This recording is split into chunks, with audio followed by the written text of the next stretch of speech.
मेरा नाम रश्मि है। मेरी शादी एक बहुत अच्छे घर में हुई थी। मेरे पति लाखों में एक थे।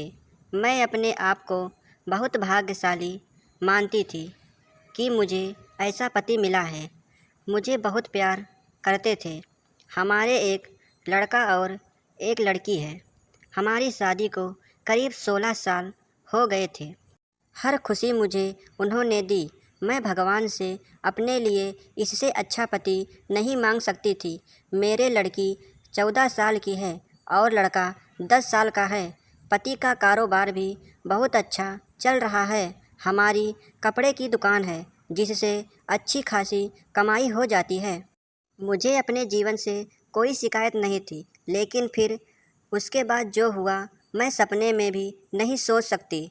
मेरे पति एक दिन मुझसे कहते हैं कि उन्हें किसी से प्यार है और वो उससे शादी करना चाहते हैं। एक दिन अचानक ही यह बात उन्होंने मुझे बताई। शुरुआत में मुझे लगा कि वो मजाक कर रहे हैं, लेकिन फिर थोड़ी ही देर बाद मैं समझ गई थी कि वो सच बोल रहे हैं। वो मेरे पति हैं। कब सच बोल रहे हैं, कब झूठ, इस बात का मुझे अच्छे से पता चल जाता है। लेकिन इतने दिनों तक मैं कैसे धोखा खाती रही। उनका शादी के बाद अफेयर चलता रहा और मुझे पता भी नहीं चला। या तो वो झूठ बोल रहे थे या बहुत चालाक थे जो इतने दिनों तक मुझसे छिपा सके। मेरे मन में यही सब चल ही रहा था कि वो बोले कि उन्हें तलाक चाहिए। शादी के 16 साल बाद उन्हें तलाक चाहिए। मैंने कहा कि आप पागल हो गए, क्या बोल रहे हैं, कैसा अफेयर, आप झूठ बोल रहे हैं। वो बोले कि नहीं, मैंने कल उसे बुलाया है, तुम खुद मिल लेना।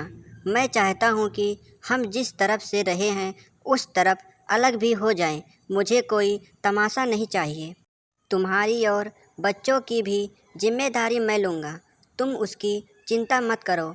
अब मेरा दिल बेचैन होने लगा था। मैं सोच रही थी कि यह सब जो यह बोल रहे हैं झूठ हो, लेकिन मन में शंका और डर आ गया था कि कहीं यह सब सच ना हो। उस रात मुझे अच्छे से नींद नहीं आई। सुबह होते ही मेरी नज़र उन पर थी। फ़ोन पर बात कर रहे थे, पूछ रहे थे कि कब आओगी। मैं तब भी सोच रही थी कि यह सब मजाक हो। कुछ देर बाद दरवाजे पर बेल बजी। वो दौड़कर दरवाजे पर गए और सच में एक लड़की दरवाजे पर खड़ी थी। वो अंदर आई। उस लड़की को मैंने पहले नहीं देखा था, लेकिन वो सुंदर थी। उसकी उम्र 26 साल की थी। मुझे इस बात का यकीन नहीं हुआ था। मेरे पति ने उसे मुझसे मिलवाया, कहा कि यह दिव्या है। मैं अपने काम के सिलसिले में जब बाहर गया था तब मेरी मुलाकात इससे हुई और फिर हमें पता ही नहीं चला कि हम कब एक दूसरे से प्यार करने लगे। उसे देखकर मैं अपने कमरे में चली गई। 16 साल का विश्वास और प्यार इस तरह से टूटेगा मुझे पता नहीं था। मैं शायद उम्र के साथ उनका मेरे प्रति आकर्षण कम हो गया था। वो कुछ घंटे बाद कमरे में आए, बोले कि मैं फिर दोहराता हूँ कि हम अच्छी तरह से अलग होते हैं। किसी तरह का नाटक मैं नहीं चाहता। उनके ऐसा कहने पर मैंने कहा कि यह सब आपको नाटक लग रहा है। क्या हो गया है आपको? आप तो ऐसे नहीं थे। यह कौन सा रूप आपने मुझे दिखाया है? वो बोले कि मैं तलाक के पेपर रेडी करवाता हूँ। दिव्या चाहती है कि हम जल्दी से शादी कर लें। मैंने भी उन्हें कहा कि आपको जो करना है करें, मैं आपको तलाक नहीं देने वाली। मैं इसी घर में रहूँगी। मैंने उन्हें अपना फैसला सुना दिया था, पर मुझे पता नहीं था कि वो कुछ इस तरह का करने वाले हैं। अगले दिन से वो रोज़ दिव्या को घर बुलाने लगे। मेरे बच्चे बड़े थे, अब सारी बातें समझने लगे थे। मुझसे तलाक के लिए वो इस हद तक जा सकते हैं, इसका मुझे पता नहीं था। घर में एक 14 साल की लड़की है। उन्हें बिल्कुल भी शर्म नहीं आ रही थी। बच्चों से बात करना भी उन्होंने बंद कर दिया था। बच्चे भी उनके पापा का यह रूप देखकर दुखी थे। एक दिन वो दिव्या के साथ हॉल में बैठे थे। हमारी लड़की से उन्होंने पानी मंगवाया। पानी लेकर वो गई और गलती से पानी दिव्या के ऊपर गिर गया। मेरे पति ने उस दिन हद पार कर दी। वो दिव्या के लिए मेरी लड़की पर हाथ उठाने वाले थे।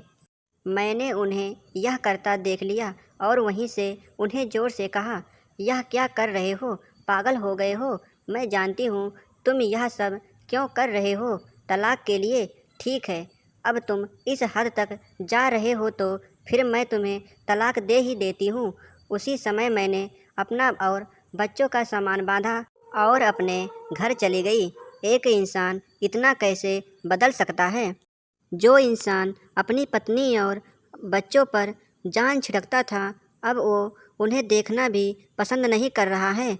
मैं अपने घर थी, उनका फ़ोन मुझे आया, कहा कि मैं तुम्हारी और बच्चों की जिम्मेदारी अभी भी उठाऊंगा। कुछ भी ज़रूरत हो तुम्हें मुझे फ़ोन कर सकती हो, मैं पैसे भिजवाता रहूँगा। मैंने कहा कि मुझे तुम्हारे पैसे की कोई ज़रूरत नहीं है, इसी के दम पर तुमने उस लड़की को इम्प्रेस किया है। मैं अपने बच्चों को संभाल सकती हूँ। उम्र के इस पड़ाव पर आकर इतनी अच्छी लाइफ जीने के बाद मुझे फिर काम करना पड़ेगा, इसका मुझे अंदाज़ा नहीं था। ज़िंदगी कब आपको उठाकर पटक देती है, इसका आप अंदाज़ा भी नहीं लगा सकते। मुझे भी इतने सालों तक उनके साथ रहने के बाद कपड़े का अच्छा अनुभव हो चुका था। इसीलिए मैंने भी अपने घर से कपड़े का काम शुरू करना चाहती थी। मैं उस इंसान के पैसे नहीं लेना चाहती थी। उनका फ़ोन मुझे आता रहता, बोलते कि तुम मुझसे पैसे ले सकती हो, नया काम शुरू करना है तो भी मैं पैसे दे दूँगा। लेकिन मैं नहीं मानी। मैंने कहा कि आप हमारी नहीं, तलाक की चिंता करो। समय निकलता गया, मैंने अपने बूते पर थोड़ा कुछ शुरू किया, लेकिन हमारे घर वाले मुझे सपोर्ट कर रहे थे। कुछ समय के लिए उनका फ़ोन आना बंद हो गया। मैंने इस बात पर ध्यान भी नहीं दिया।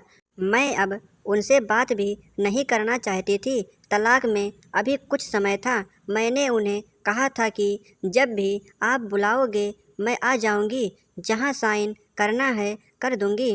मैंने अपने काम पर ध्यान देना शुरू कर दिया। मुझे कुछ माल खरीदने के लिए बाहर जाना था। इतने दिन उनके साथ रहने पर मुझे यह पता था कि क्या खरीदना और कहाँ से खरीदना है। उनका यह अनुभव मेरे काम आया। मैं उस शहर माल खरीदने के लिए गई। मैं वहाँ पहुँचकर उस दुकान से माल खरीद ही रही थी कि मुझे वहाँ दिव्या दिखाई दी। वो वहाँ किसी और के साथ थी, हाथ पकड़े हुए। मुझे देख के साफ पता चल गया था कि अब वो इस लड़के के साथ है। मन ही मन मुझे खुशी हुई कि आखिर मेरे पति ने धोखा खाया। उन्होंने इस लड़की के लिए हमें छोड़ा था, जो कि अब किसी और के साथ है। फिर मैंने मन में सोचा कि अब किसी और को मैं धोखा नहीं खाने दूंगी। इसीलिए मैंने उनका पीछा किया।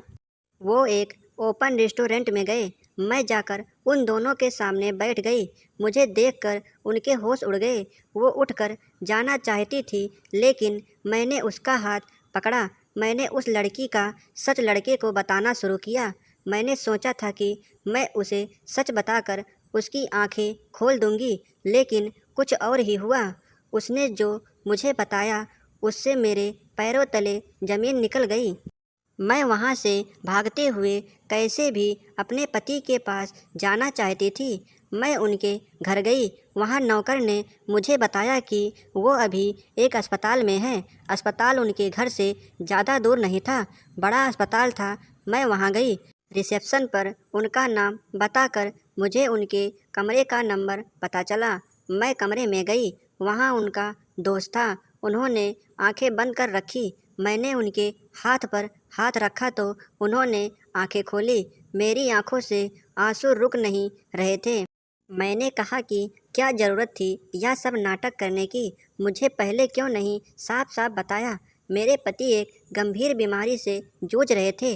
वो हमारी ज़िंदगी से दूर जाना चाहते थे ताकि उन्हें कुछ हो जाए तो हम ज़्यादा दुखी ना हों। उनके इसी दोस्त ने उनके कहने पर उस लड़की के साथ मिलकर यह नाटक करवाया था। मैं अब उनके पास बैठकर घंटों रोती रही। बच्चों को भी मैंने बुलवा लिया।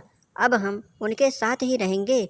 अभी उन्हें हमारी और हमारे प्यार को सबसे ज़्यादा ज़रूरत है। मैं भगवान से दुआ कर रही हूँ कि वो हमारे साथ ही रहे, उन्हें कुछ ना हो। मुझे विश्वास है कि ऐसा होगा। आपको यह कहानी कैसे लगी हमें कमेंट कर कर ज़रूर बताइए। इसी तरह की कहानियाँ आप यहाँ सुन और पढ़ सकते हैं। यह कहानी काल्पनिक है, उद्देश्य केवल मनोरंजन करना है।